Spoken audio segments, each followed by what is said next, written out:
चुनाव जीतना है ईवीएम से, बहाने बनाने ये सब के, अब हमें ओबीसी ने वोट दे दिया इसलिए हम बंगाल जीत गए, ये बात है सीधी सीधी। ईवीएम अगर हट जाएगी तो सबको न्याय मिलने की तरफ कदम बढ़ जाएगा बहुत बड़ा। ईवीएम हट जाएगी, लोगों को ये भरोसा हो जाएगा कि हम किसी का भी कान पकड़ के उतार सकते हैं। सबको धोखा देना है मोदी जी और अमित शाह जी ने, यही काम है, वही काम हुआ है। इसलिए कानून बदल देना कि सीजीआई साहब ने कहा कि वेग है और वो चुप, अच्छा सर वेग ही है। अब सब लोग लड़ेंगे आपस में, यही तो पाकिस्तान और चाइना की एस्टेब्लिशमेंट चाहती है और आरएसएस भी यही चाहती है। कोई सुरक्षित नहीं है जब तक अमित शाह जी और मोदी जी रहेंगे इन पदों पे, कोई सुरक्षित नहीं है। अडानी, अंबानी, यूसुफ लुलू जैसे लोगों को छोड़ के। सर लेकिन जिस तरह से इसको लेकर सुप्रीम कोर्ट ने जो है रोक लगा दिया, इसको क्या कहेंगे इस पर? लोग पहले भी कह रहे थे कि सोची समझी साजिश है इसको सरकार को लेकर के, तो ओबीसी वोट को साधना चाह रही है लोग। देखिए मैं वही तो कह रहा हूँ ना, साधना तो चाह रहे हैं लेकिन देना कुछ नहीं चाह रहे, उनको कोई भला नहीं करेंगे उनका। मैं यही बता रहा हूँ, इसका SC/ST एक्ट इंप्लीमेंट हो गया, मैंने इसलिए ये बात बोली थी। चलिए मैं एक और एग्जांपल देता हूँ। एक आपको याद होगा ईवीएम के सिलसिले में हमने पंजाब हरियाणा हाईकोर्ट से एक आदेश लिया था कि सीसीटीवी फुटेज और वीडियोग्राफी दी जाएगी हमें। सरकार ने कैसे उसको निरस्त किया था, कानून लाए थे ना 1 हफ्ते के अंदर। अभी पार्लियामेंट का स्पेशल सेशन बना लें, सुप्रीम कोर्ट ने कहा है ये वेग है, इनके पास तो बड़े बड़े विद्वान बैठे हैं ना, नहीं है तो हम लोगों से ले लें, अच्छा वाला बना लें, पार्लियामेंट में पास करा लें। सुप्रीम कोर्ट का स्टे उसमें क्या करेगा जब पार्लियामेंट से कानून ही दूसरा आ जाएगा।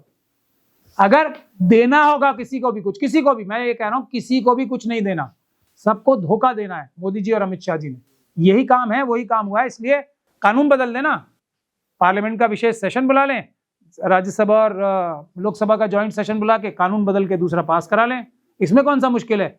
लेकिन नहीं करेंगे और जान के केस भी हारने का इल्जाम लगाने का मौका हमें इसलिए मिलता है क्योंकि जिस प्रकार से बहस ही नहीं हुई आज, बचाने की कोशिश तो करते हैं, वो भी नहीं की। सर जो लोग कहते हैं जात पात की करो विदाई और हिंदू हिंदू भाई भाई, तो यूजीसी का विरोध क्यों कर रहे थे? फिर देखिए आप इसमें पढ़ेंगे मोदी जी और अमित शाह जी का क्या काम है, देश में अफरा तफरी फैलाना, देश में ऐसा माहौल क्रिएट करना कि भाई से भाई लड़े और बहन से बहन लड़े, आपस में सब लड़े और इनकी तरफ ना देखें कि ये ईवीएम के माध्यम से कैसे चुनाव पे चुनाव जीते जा रहे हैं। और किसी तरीके से इसको देखने का कोई फायदा नहीं है। मैं फिर आपको बोल रहा हूं, इससे कुछ नहीं मिलने वाला था, किसी भी समाज को कुछ नहीं मिलने वाला था। इसीलिए मैं बार बार आपको SC/ST एक्ट का एग्जाम्पल दे रहा हूं, कुछ नहीं मिला। आप मुझे बता दीजिए महिला सुरक्षित है आज, इतने कानून बन गए क्योंकि उन पे अमल नहीं किया जाता। कानून अगर सिर्फ किताबों में बने रहेंगे, उन पे अमल नहीं होगा, उसका कोई फायदा नहीं होता। रिजर्वेशन का लाभ हो गया क्या ओबीसी कम्युनिटी को, SC/ST कम्युनिटी को रिजर्वेशन का लाभ हो गया क्या? पूरी सीटें ही भरी जाती हैं? आप बताओ मुझे, बैकलॉग कितनी है? नॉट फाउंड सुटेबल के माध्यम से सारे के सारे टैलेंटेड लोग जो हैं हटा दिए जाते हैं और बेवकूफ लोगों को भर्ती कर लिया जाता है। तो देना कुछ नहीं है ना, दिखाना है कि हमने दिया आपको, ये बुनियादी बात है। सिर्फ और सिर्फ उस चीज पे भरोसा करना चाहिए जो हाथ में आ जाए।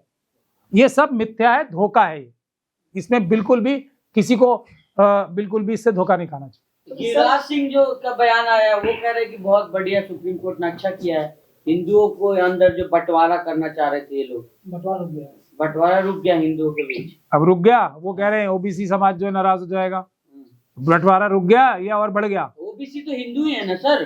तो ये अब जाके ओबीसी साहब जो लीडर्स हैं उनसे पूछिए, जो समाजवादी पार्टी के लीडर और दूसरे जो ओबीसी के लीडर्स हैं वो कह रहे हैं हमारा बड़ा नुकसान हो गया, हम तो 80% हैं, हमारा बड़ा नुकसान हो गया, वो लोग ये कह रहे हैं।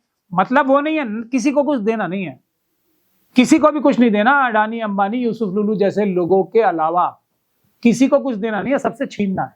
या इनके जो आरएसएस के कुछ वर्कर्स हैं, अब जो लोग स्कूटर पे चलते थे आज मेबैक में घूम रहे हैं, आप देख लो कौन कौन सी बड़ी बड़ी गाड़ियां लेके घूम रहे हैं ना, फरारी और पता नहीं डिफेंडर और क्या क्या लोग बाबा लोग भी फरारी ले घूम रहे हैं। नहीं तो मैं यही तो कह रहा हूँ, आरएसएस के लोग घूम रहे हैं ना, वही मैं कह रहा हूँ आपसे।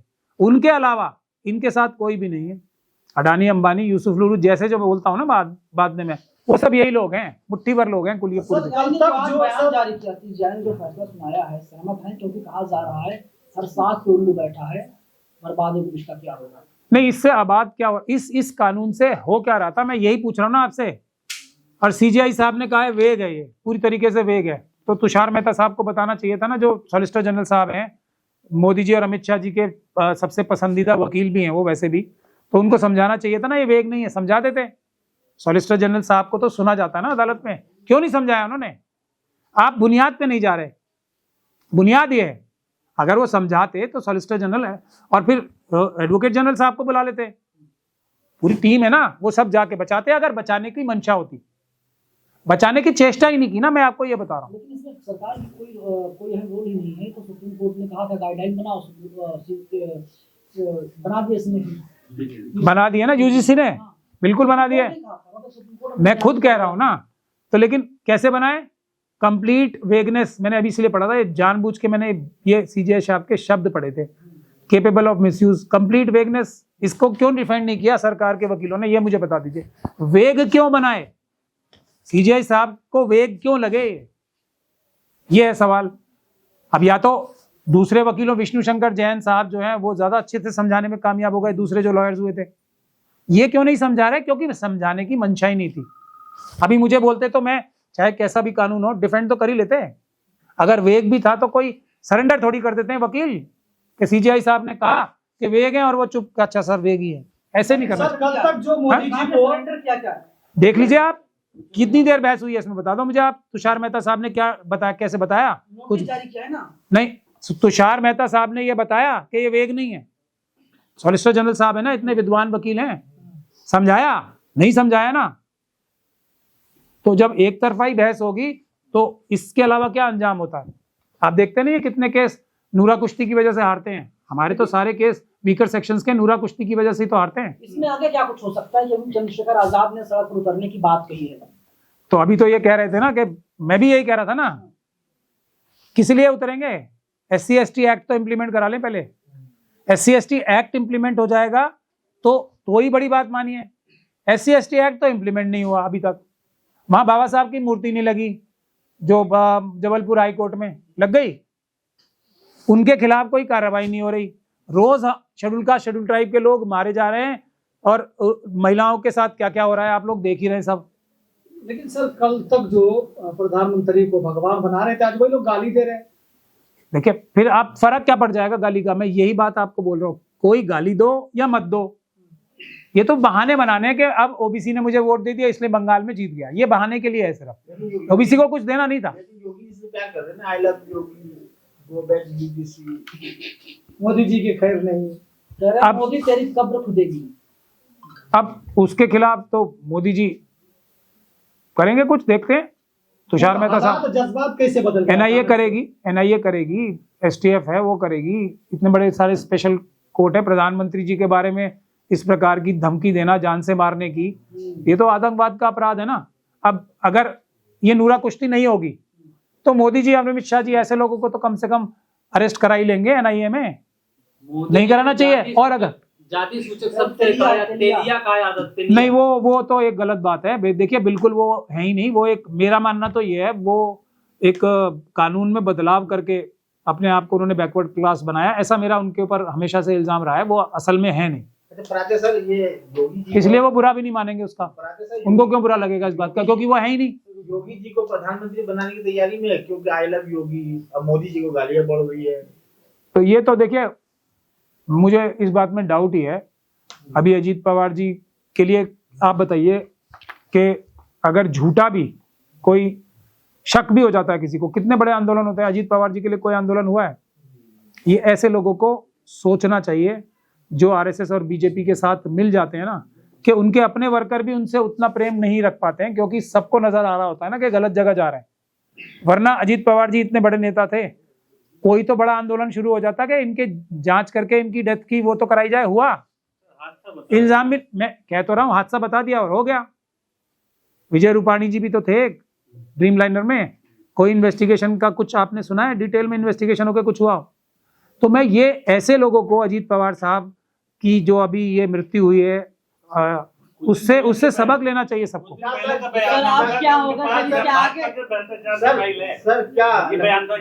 मैं यही तो कह रहा हूँ, वो तो चलिए जो भी था उसका तो एक इन्वेस्टिगेशन होनी चाहिए, लेकिन क्या बड़ा कोई आक्रोश प्रदर्शन हुआ है कि हमारा इतना बड़ा नेता ऐसे कैसे मर गया, उसकी इन्वेस्टिगेशन करो। बिल्कुल हो सकती है ना, कौन मना कर सकता है इस बात को? जब तक के इन्वेस्टिगेशन ना हो के साजिश हो भी सकती है, नहीं भी हो सकती, लेकिन पता कैसे लगेगा? निष्पक्ष जांच ट्रांसपेरेंट, पारदर्शी जांच, ये वाली नहीं जो हो जाती है। मैं आपको कह रहा हूं, सुप्रीम कोर्ट की निगरानी में हो या नहीं हो, पारदर्शी जांच होनी चाहिए, सारी जांच की वीडियोग्राफी होनी चाहिए। मैं तो आपको एक ही बात बोलता हूं, पारदर्शिता का एक ही तरीका है, वीडियोग्राफी होके जनता के सामने जाएगी इन्वेस्टिगेशन पे, तो वरना अब कुछ क्या होगा सर अब आगे? वो भी जो अगर पाकिस्तान और चाइना का एजेंडा और आगे बढ़ गया। पहले हिंदू मुसलमान के लिए होता था पाकिस्तान और चाइना की एस्टेब्लिशमेंट का एजेंडा, अब सब लोग लड़ेंगे आपस में। यही तो पाकिस्तान और चाइना की एस्टेब्लिशमेंट चाहती है और आरएसएस भी यही चाहती है। क्या सर आप पैदल लोग चलेंगे क्या? यात्राएं सुरक्षित नहीं है, लोग हवाई जहाज में सुरक्षित नहीं है, ट्रेनों में सुरक्षित नहीं है, कोई सुरक्षित नहीं है जब तक अमित शाह जी और मोदी जी रहेंगे इन पदों पे, कोई सुरक्षित नहीं है। अडानी, अंबानी, यूसुफ लुलू जैसे लोगों को छोड़ के कोई सुरक्षित नहीं है। किसी का भी नंबर कभी भी आ सकता है। मैं बार बार बोल रहा हूं, अभी भी जो लोग भारतीय जनता पार्टी और आरएसएस के साथ हैं ना, नीतीश कुमार जी हैं, शिंदे साहब हैं, बहुत सारे लोग हैं, उनका अजीत पवार जी के बारे में क्या विचार है वो समझ लें अच्छे से। तो मैं यही कह रहा हूं, कम से कम एक बड़ा आंदोलन नहीं होना चाहिए था, इतने पावरफुल नेता हैं वो, बड़ा आंदोलन हुआ, ये है बुनियादी बात। यूजीसी को लेकर के सर कहाँ आंदोलन? ओबीसी समाज, एसटी एससी कहाँ आंदोलन कर रहा है? अब तो खामोश बैठे हुए। अजीत पवार के लिए कौन उतरेगा सड़क पे सर? उनके जो कार्यकर्ता थे, जिनको उन्होंने हमेशा हेल्प की, मदद की, वो उनके जो चाचा हैं वो इतने बड़े नेता हैं, पवार साहब, उनकी पार्टी, कोई तो करता बड़ा आंदोलन। यूजीसी के लिए भी देखिए, समाज में लड़ाई करा दी ना, अब तो घरों घरों में लड़ाई होगी। आंदोलन करने वाले नेता कहाँ हैं? कहाँ है नेता? बोलने वाले हैं ना। जैसे मोदी जी ने ये कागज पे कानून बनाया, वैसे हमारे आंदोलन कार्यकर्ता हैं, जो बड़े बड़े नेता हैं, जो हमारे विपक्ष के, बोलेंगे, आंदोलन करेंगे, करते थोड़ी हैं कोई। कौन जाने? हर चुनाव की तरह क्या हिंदू मुस्लिम की तरह अब जो है शूद्र और ब्राह्मण की लड़ाई होगी? मैं आपको बता रहा हूं, चाइना और पाकिस्तान की एस्टेब्लिशमेंट और आरएसएस हर पड़ोसी को दूसरे पड़ोसी से भी लड़वाएगी।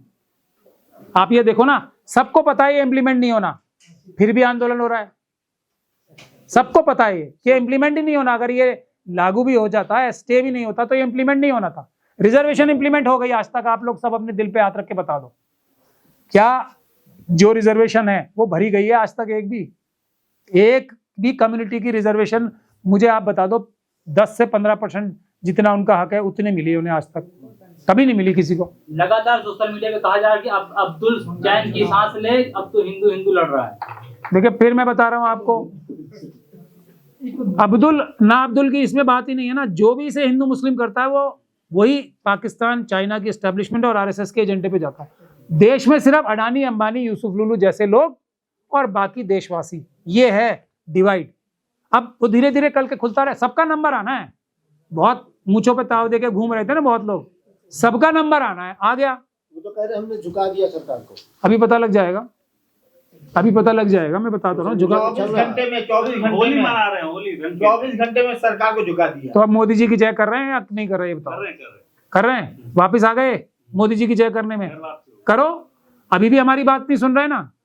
अभी तो ये एक था ना, अभी तो ये एक जो कहते हैं ना एपिसोड था, ट्रेलर नहीं, एक ये सीरीज है, एपिसोड था एक, अभी दूसरा ट्रेलर मिलेगा। जब तक लड़ेंगे नहीं लोग, चैन नहीं मिलेगा चाइना और पाकिस्तान की सवाल तो यही है ना कि 2% लोग जो है सरकार को 24 घंटे में झुका देते हैं, और इतने बड़े बड़े आंदोलन होते हैं सालों साल, और उसमें सुप्रीम कोर्ट की कोई जो है सुनवाई नहीं होती। मोदी जी से एक कम्युनिटी जो है, मोदी जी को ये बताने के लिए तो मिल गया कि मैंने एक जो 80% 85% लोग हैं उनको खुश कर दिया। ये तो फायदा हो गया मोदी जी का। और दूसरे लोगों को ये बता दिया कि भाई देखो, हमने सुप्रीम कोर्ट से बहस ही नहीं करवाई अपने लॉयर से, और तुम्हें दे भी दिया उन्हें, और तुम्हारा कुछ गया भी नहीं। ये लेकिन इन सब से कोई मतलब नहीं है।